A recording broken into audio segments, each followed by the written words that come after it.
Kaesang unggah video sang istri, Erina Gudono dicurigai tengah hamil anak pertama. Usut punya usut, hal ini mencuat gegara video yang diunggah Kaesang Pangarep di Instagram pribadinya Selasa, tanggal 11 April tahun 2023.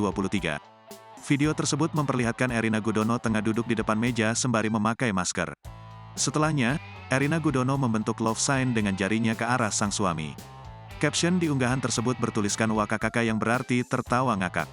Dengan latar lagu heboh bertajuk Dutch Kuda yang mana Tuan senang. Tak lupa ia juga membubuhkan stiker kucing menggemaskan yang melontarkan ciuman cinta. Erina Gudono mengaku tak menyangka sang suami mengunggahnya di media sosial. Alhasil, menantu Presiden Jokowi itu pun sempat melayangkan protes di kolom komentar. Ya Allah, ini kenapa dipost dan kenapa lagunya heboh, tulis Erina Gudono sembari menyematkan emoji menangis. Namun melihat hal tersebut, netizen malah dibuat salfok dengan perut buncit Erina. Karenanya, banyak netizen yang mengira Erina Gudono tengah hamil. Dan apa yang diposting Kaesang Pangarep dianggap menjadi sebuah kode.